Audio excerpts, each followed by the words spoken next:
반갑습니다. 성도 여러분. 오늘 말씀은 열왕기하 5장 1절에서 14절까지 말씀입니다. 아람 왕국에 나아만이라는 군대 장관이 있었습니다. 그는 아람 왕 앞에서 크고 존귀한 자로 여겨지는 영향력이 큰 사람이었습니다.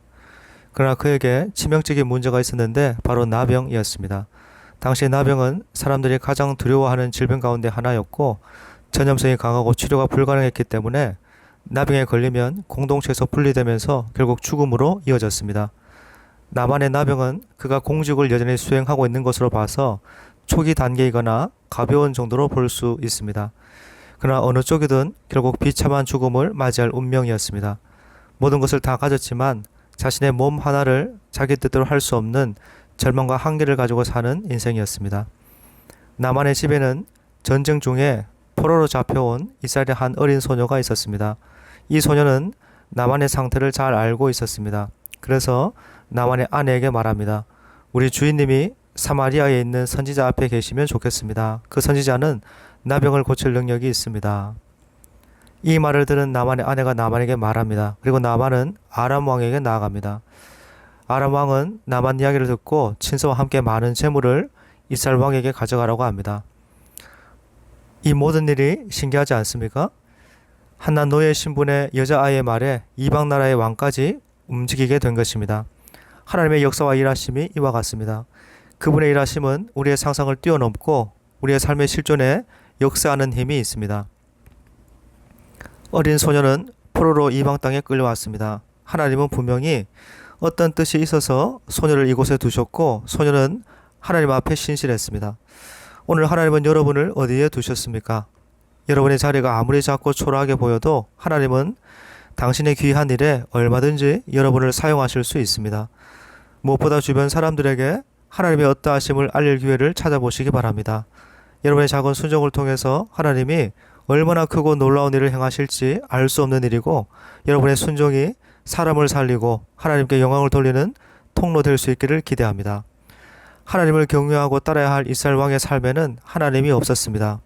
그는 아람 왕의 서신을 받고 오해해서 분노하면서 옷을 찢었습니다.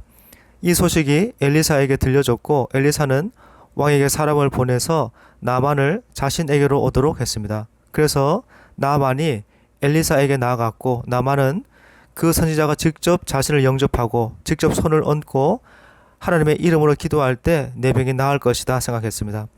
그러나 그의 예상은 산산이 깨어졌습니다. 엘리사는 사환을 보내서 요단강에 7번 씻으라고 말합니다. 나만은 화가 치밀어 올랐습니다. 자신의 생각과 달라서 분노한 것입니다. 그때 종들이 나만을 설득하면서 한번 말씀대로 해보자고 청을 합니다. 나만은 엘리사의 말에 순종해서 요단강에 7번 몸을 잠갔습니다. 그러자 그의 살이 어린 아이의 살같이 회복되어 깨끗하게 되었습니다. 하나님은 순종한 이방의 장군을 통해서 하나님의 참 신이심을 온 세상에 드러내셨습니다. 로마서 10장 17절에 믿음은 들음에서 나며 들음은 그리스도의 말씀으로 말미암느니라 라는 말씀이 있습니다. 무엇을 듣고 있느냐가 그 사람의 신앙을 보여주는 척도입니다. 내 생각에 사로잡힌 사람은 하나님의 뜻을 이룰 수도 없고 하나님의 영광을 드러낼 수도 없습니다. 하나님의 말씀이 들려지는 삶, 하나님의 말씀대로 행하는 삶을 살아서 하나님의 역사를 경험하고 하나님의 영광을 드러내는 거룩한 인생이 되시길 소망합니다.